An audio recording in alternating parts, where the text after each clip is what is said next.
Welcome back to my channel, and thank you for checking out my interview with Antoine Thompson of the National Association of Real Estate Brokers, also known as NAREB.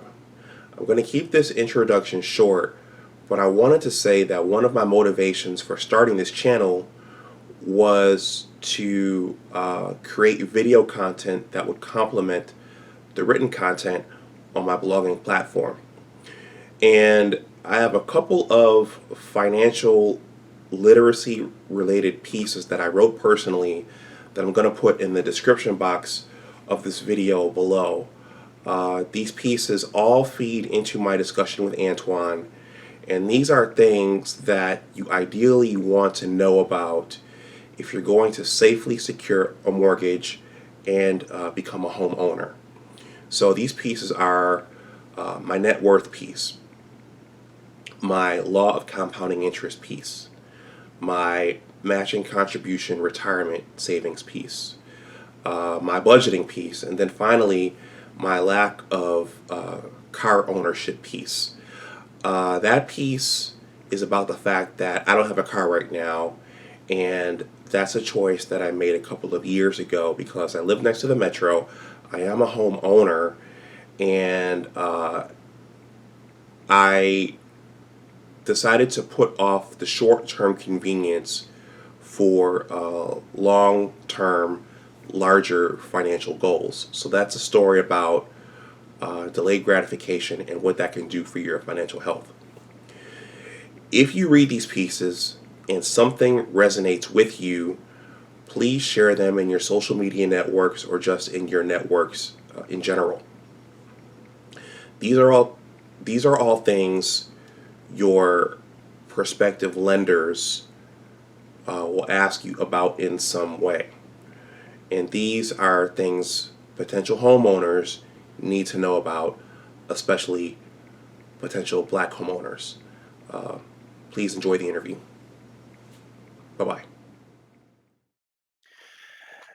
Hello, and welcome back to my Big Discussions channel. My name is Dr. Anwar Youssef Dunbar. I am the owner of this channel, and I am the creator of this channel and the Big Words blog site. All of the contact information for my social media and for my blog are on the banner for this channel. And today is July 24th, 2019. And as you could see, once again, I have a guest. This time I have the great Antoine Thompson, and we're going to talk about housing. My blog has and my channel has a financial focus. I'm very big on financial literacy and money. It's a topic that I wish I was trained on more so than I was when I was younger, and it's something that fascinates me now.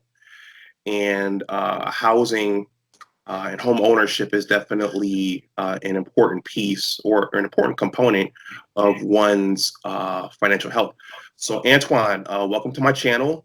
Yes, I'm glad to be here. I definitely appreciate you taking time out of your busy schedule because you are a busy man. We follow each other on LinkedIn, and I could see everything that you do.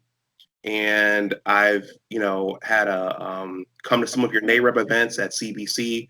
For those of you who don't know what CBC is, that's the Congressional Black Caucus annual legislative conference, and NAREB is very active there every year. And I've gotten to tag along with Antoine a couple of times to some of their events, and he does a lot of great work, and that organization does a lot of great work. We're going to talk about that.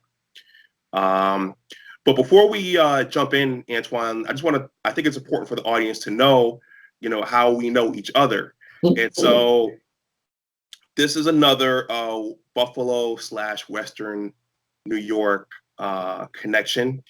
And Antoine is from Buffalo, just like I am.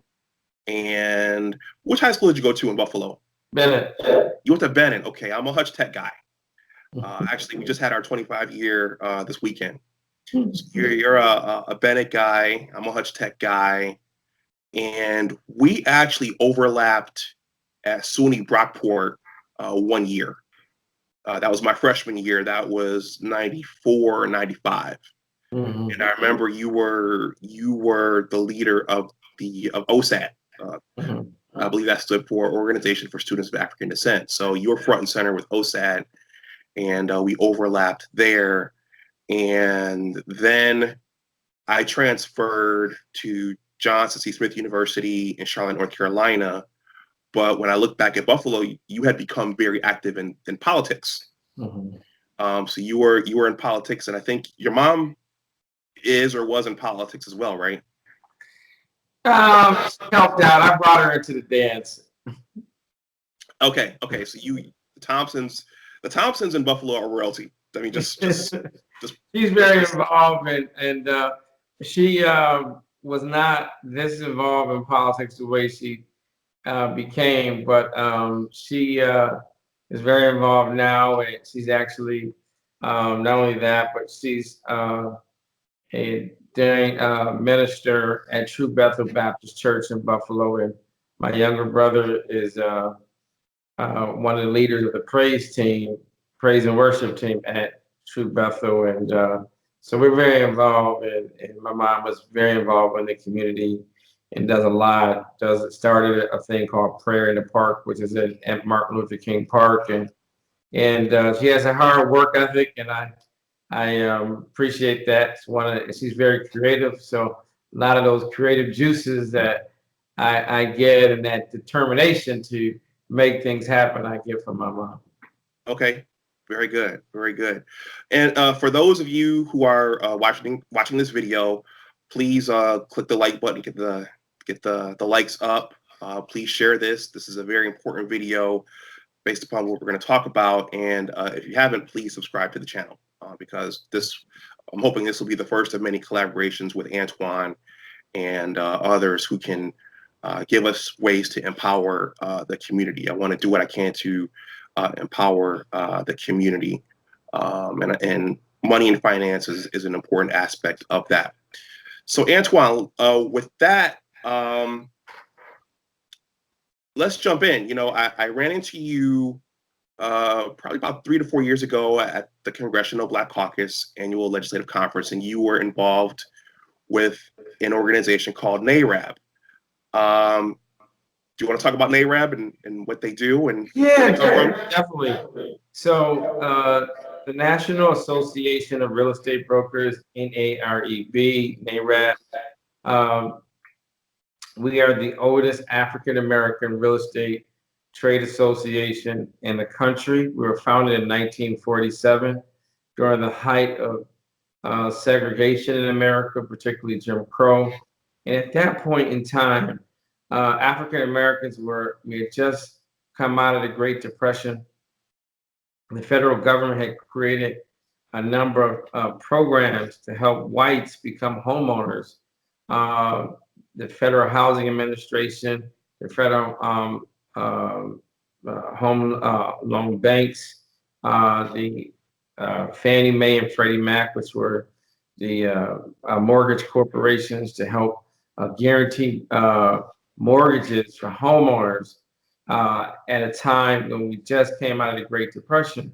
The unfortunate reality, though, was that African Americans at that point in time were not able to get these mortgages that were afforded to many whites who were coming out of the Great Depression. And we were also at the same time coming out of World War II. And so you had these tens of thousands of military war heroes and heroines who had served in the military, and they were given what we call now the GI Bill. And two of the major benefits of the GI Bill, one was around education, particularly college, and the other one was about not just health coverage, but particularly around no money down for mortgages, meaning that you didn't have to put any money down to get a mortgage. That the government was trying to push all these veterans into home ownership opportunities. Well, Black soldiers coming home at that point could not participate for well over 20 years in the GI Bill. to use their military service to become a homeowner. So, and I want to put in the context that it was already discrimination in the military, well up into the Eisenhower years. And then you have people dying, serving, getting wounded, coming back home from the war and not being able to get the economic benefits that white soldiers were able to get in terms of being able to become homeowners. So at that same time, there was segregation in the real estate industry among the professionals. So the National Association of Realtors, which we know of as NAR, but at that point was called the National Association of Real Estate Board, and they would not allow African Americans to be a member of their association. And so that created a economic barriers. You had the government redlining Black communities, saying if these neighborhoods had Black or brown people, you couldn't loan to them. They wouldn't guarantee mortgages. Which then, if banks knew that the government wasn't going to guarantee their mortgage, they were less likely to provide loans to Black people. Then on top of that, this no money down effort for being a veteran was not accessible for Black folks. And then you put on top of that, the largest real estate association in America said that if you would lose your license if you allow a Black person to be your agent in your company. So we were started at that point to organize African Americans in real estate across the country. And so at that point in 1947, in different cities, there were Black real estate boards, and they came together at a conference in 1947 that was headed by Booker T. Washington, who was at that point the head of the Negro Business League, which is now the National Business League. And our leaders decided to start a real estate association in 1947. And then a year later, in 1948, we would start having our first annual convention, which we're having one now. So since that time, we've been really focused on democracy and housing, dealing with a lot of the barriers to home ownership, diversity in the mortgage and real estate industry, trying to help reduce that gap because in 2019, according to the U.S. Census, as of March 31st of this year, the Black homeownership rate is 41%, and the white homeownership rate is 73%. That is a 30-point gap between the white homeownership rate and the Black homeownership rate. And so NAREB every single day, we're looking at how can we address that issue? How can we get more Blacks as mortgage and loan officers and brokers, real estate developers and appraisers, property managers, agents, brokers, and everything in between. Okay. All right. Well, that statistic that you just quoted, one of my questions here was how have things changed basically over the last 10 years. We had we had the administration change over. Has that number changed? Has it increased? Has it stayed the same? So actually, the highest point for Black homeownership was in 2004. It started to pick up under Bill Clinton, and then it accelerated under George Bush 2, and it peaked in 2004, and then it was on a steady decline. And then when Barack Obama was president of the United States, it started to pick back up a little bit. And since Trump has become president, it's at the lowest point in over 70 years right now. In the best, so-called best economy in 70 years, the Black homeownership rate is at the lowest point that it has been in over 75 years. Okay. So 2 questions. When it peaked under the second Bush administration, was that due to the subprime lending? No, actually, when the subprime started taking off in '05 and '06, '07, and '08, the most of African Americans were actually in good conventional mortgages, some FHA mortgages. From '04 to from '05 to '08, that's when you had this massive effort to get African Americans to do cash outs and refinance and mortgages. And that's when '04, '05 is when the feds began to really loosen up some of the restrictions on lending practices. And it's well documented that that's when African Americans where they were pushed into these bad and toxic loan products. So that was after, pretty much we peaked in 2004, and then most of those folks who got homes from 2000, from 1996 to 2004, and good loan products. It was after that really when you start seeing all these toxic mortgages. Okay. Okay. And so what can be attributed to where things are now? Because in the media, we hear that unemployment is at an all-time low, or I don't know if I said that correctly, but what's happening now? So there are a number of issues on why the number is so low now. Number one is that the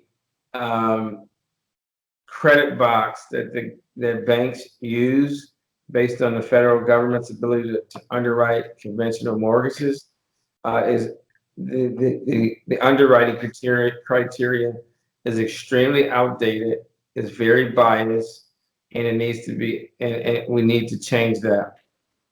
Secondly, down payment is a barrier for many people of color, and because we don't have enough diversity in the mortgage industry and not enough even in the real estate industry, they're still biased. African Americans are still shown, even if they got a six-figure income, they are plus they're shown fewer houses, steered to um, neighborhoods, even that may be below their economic status by white professionals.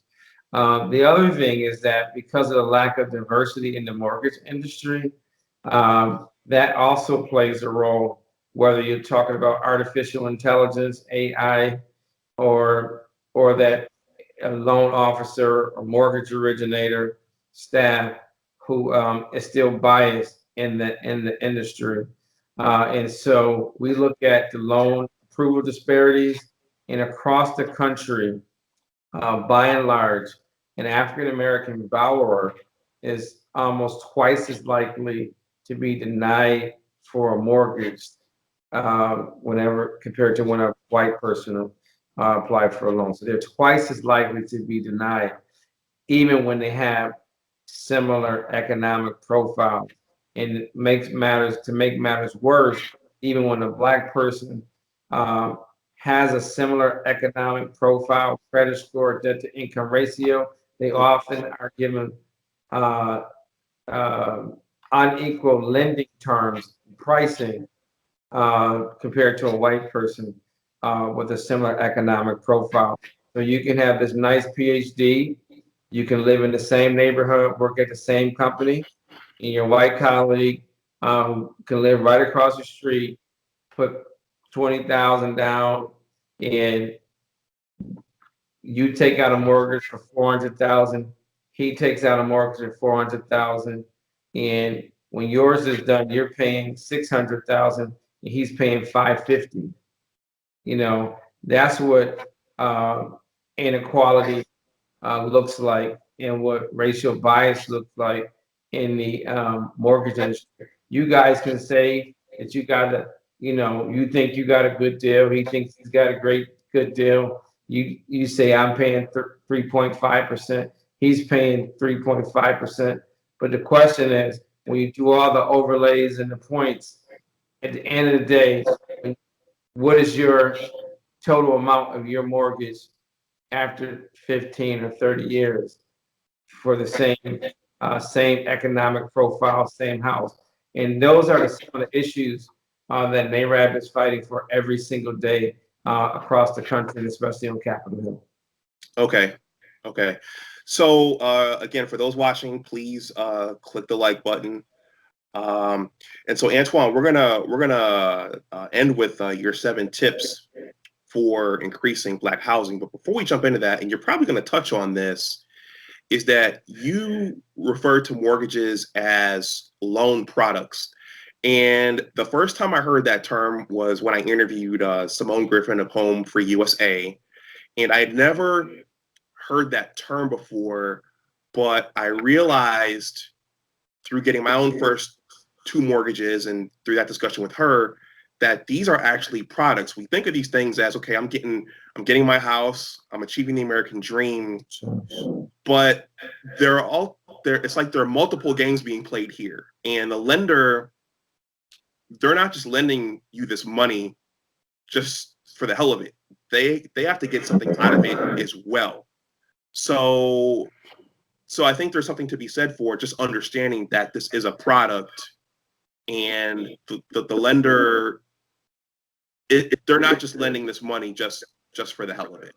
Yeah, man, I think they're in the business to make money, and what we're saying, you can make money, but it needs to be fair and equitable and not discriminatory nor predatory, because we want sustainable, affordable home ownership. As an association, we don't just want to put people in houses. We want to make sure that person can stay in that house and be successful, because we make money whenever someone buys, but in real estate, it's about that buyer then telling their cousin, their relative, their mom, their dad, their neighbor, they had a great experience with this realtors, which we call our members, and they and you should use Mr. Smith, the realtors, or Miss Smith, the realtors, who does great business, and owning a property or is a great way to build wealth, particularly intergenerational wealth.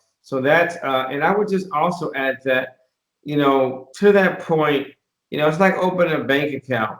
That there are all different types of bank savings and checking accounts, and if you're not financially savvy, you can get a non-interest bearing account, and they got all money markets accounts. They got all different type of bank accounts that you can use depending on your economic profile.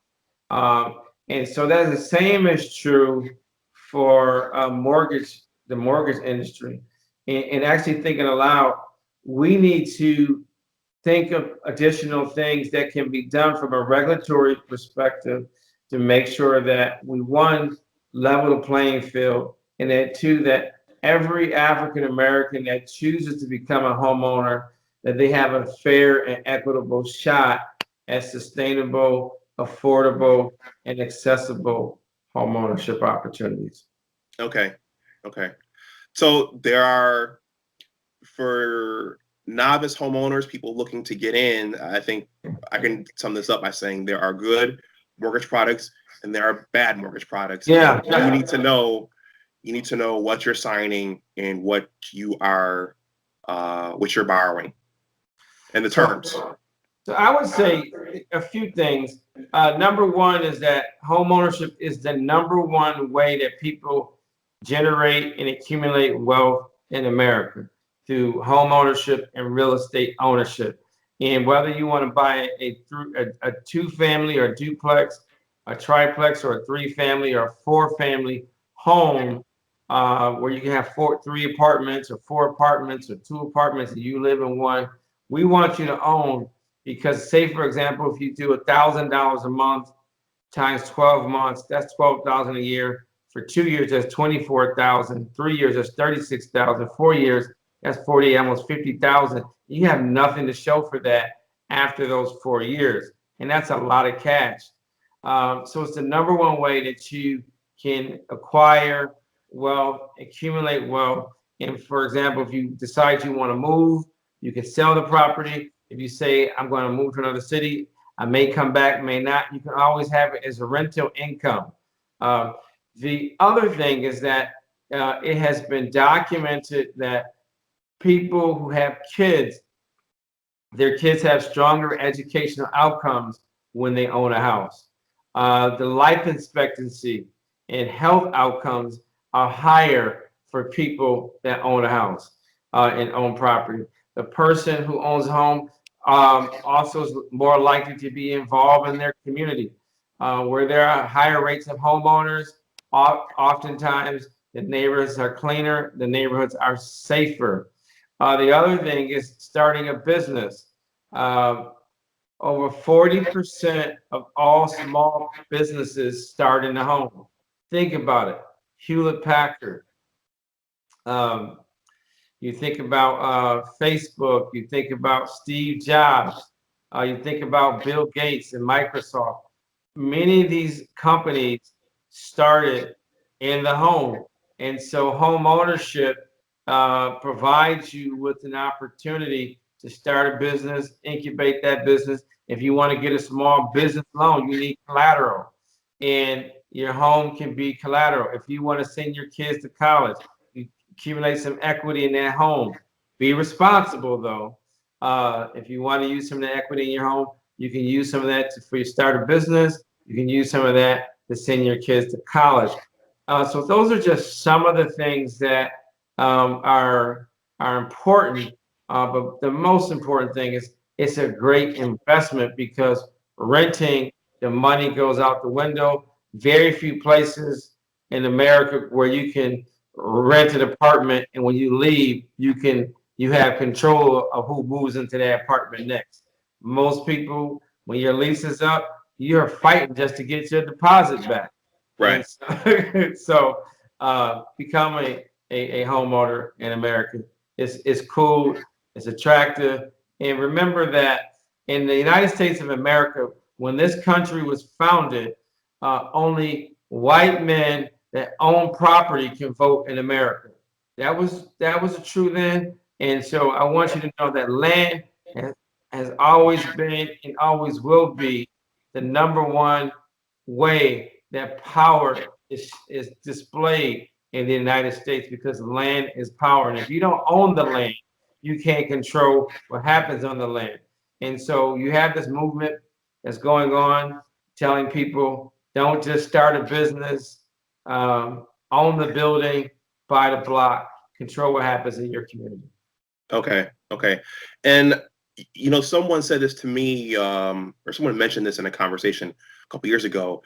Having a mortgage, it stabilizes your housing payment, especially around here. The rent goes up every year for renters, and like right now, Amazon is moving into Northern Virginia, where I live, and so for those renters, the price is going to keep going up, up, up. But if you have a mortgage, it tends to stay relatively stable. Yeah, especially if you get like a fixed rate mortgage, which I strongly encourage people to do, to get a fixed rate mortgage. And if you think that the interest rates are going down, you can always get it refinanced and make sure that you carefully read your refinance opportunity that is fixed rate, and you look at those terms if you decide to ever refinance. But no, you're absolutely correct. When you own the property, you got a mortgage, and you got a fixed rate 30-year mortgage. You know what that mortgage is going to be for the next 30 years. The only thing that may change is if you got higher property taxes or something like that. So please make sure that you become a homeowner and you have a lot more say over, what you're paying every month for your mortgage and where you live. Okay. It's cool too, man. It's cool. It is cool. Look at Diddy, you look at Jay-Z, you look at so many folks now. They are Queen Latifah, Meek Mill. So many people are talking about real estate. Emmitt Smith, former NFL players in real estate. So many people are talking about real estate, and I am so excited because we need more people owning a piece of America. Yep, I agree. I agree. Okay, so you have 7 tips for increasing Black housing. Yes. So number one is that you got to get involved with either on a local level, on a state level, making sure that your officials are doing things to promote Black home ownership. Number two, we're working with faith-based organizations and fraternities and sororities. Get involved with them. Many churches have a housing ministry or community development corporation. Find out what they're doing to promote home ownership. It's a great way to do that. Three is promote financial literacy in your household and in your family. Many of you are on Facebook, Twitter, Instagram. You're reading all these different blogs.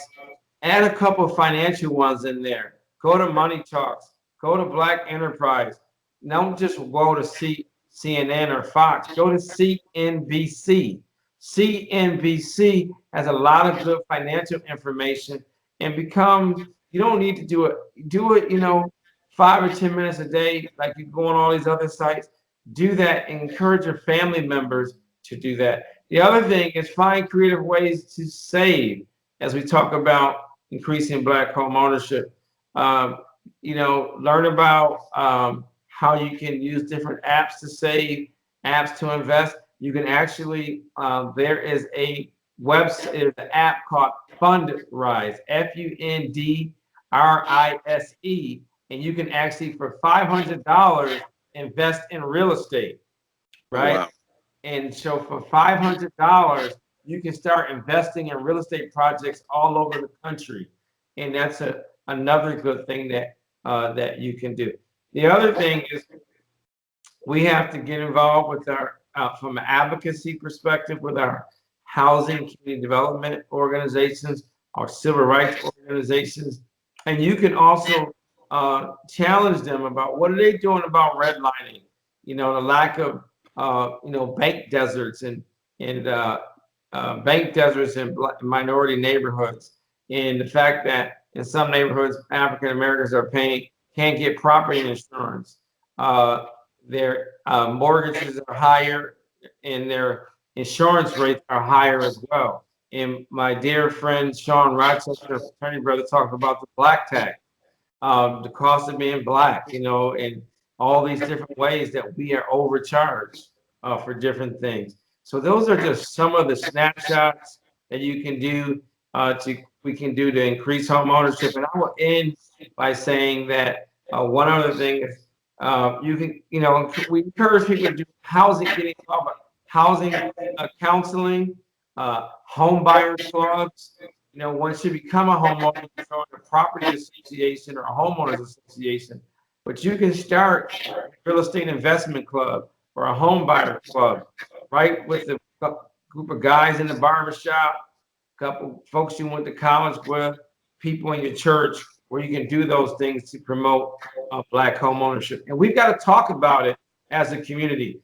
41% white home ownership, Black home ownership in America, 73% white ownership.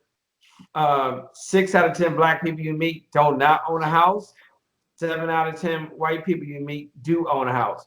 We have to change that. We have the power to change those realities. Okay.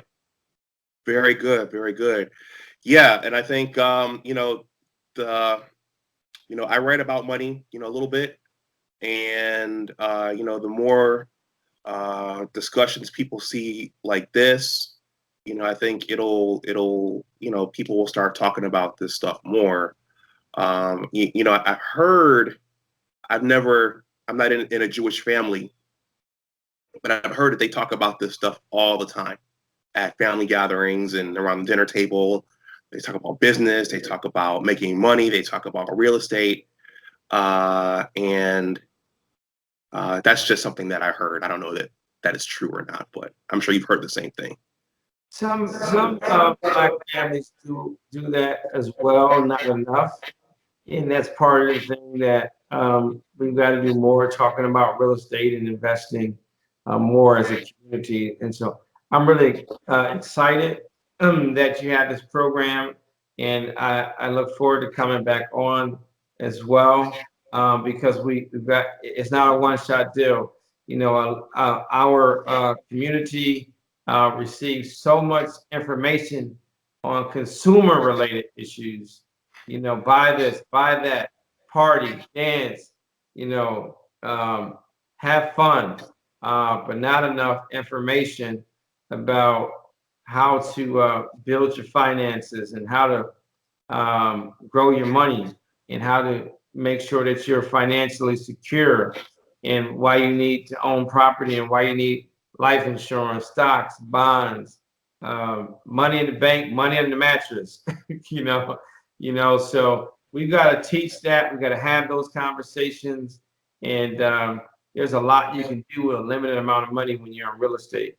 You know, very few people that are, you know, make over $500,000 or $200,000 or that are, or millionaires that are not some way connected to real estate. Mm-hmm. Mm-hmm. Yeah, you just said something very powerful, which is we're bombarded with a lot of messages about consumerism, and so in some regards, you know, there's pressure to make bad financial moves all the time. You know, and some of it involves home ownership, involves delayed gratification. You have to, in some way, set yourself up for it so that you can do it safely.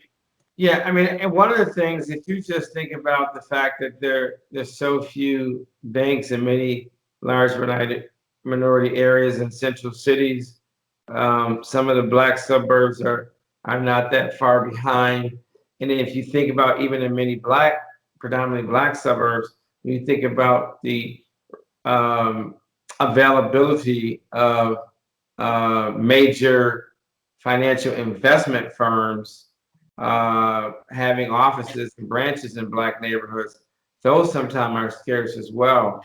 So this issue of always wanting you to go to dinner, go shopping, spend, rather invest. And I'm going to be honest, I don't see a lot of billboards promoting real estate ownership, investing, life insurance. I see a lot of old auto insurance, but not homeowners insurance or real estate financial planning or stock ads and articles and stuff like that.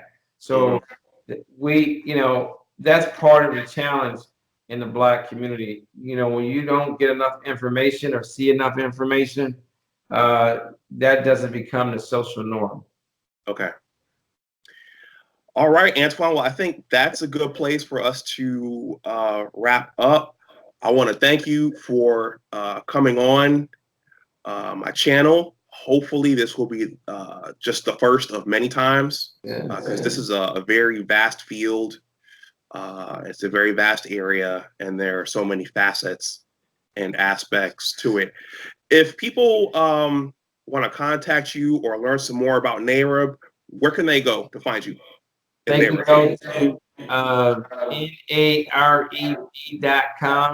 Again, NAREB.com, National Association Real Estate Brokers.com. And also, if they just do a quick search of Black home ownership, 9 out of 10 times NAREB will come up in the top 3 searches. So, real easy to do to find the National Association of Real Estate Brokers. Okay. All right. Well, thank you, Antoine. Unless you have anything else, we'll wrap up there. Once again, if you've watched us to the end, please like the video and definitely please share it. This is an important video. And Antoine's messages and his knowledge set are very, very important. So with that, I will wrap up. You said you were traveling. Have a safe trip wherever you're going. Yeah, I'm going to Vegas for the Alpha Convention and speaking there. And then next week, I'm on Sunday. I'm in Atlantic City for the week at our 72nd annual convention. Our first convention was in Atlantic City in 1948. And so We're going back to Atlantic City to help energize folks about African Americans in real estate. Okay. Well, Antoine, safe travels. And for all of you who watched, thank you for watching. And watch out for the next video. And I will see you next time. Always remember that your attitude determines your altitude. Bye-bye.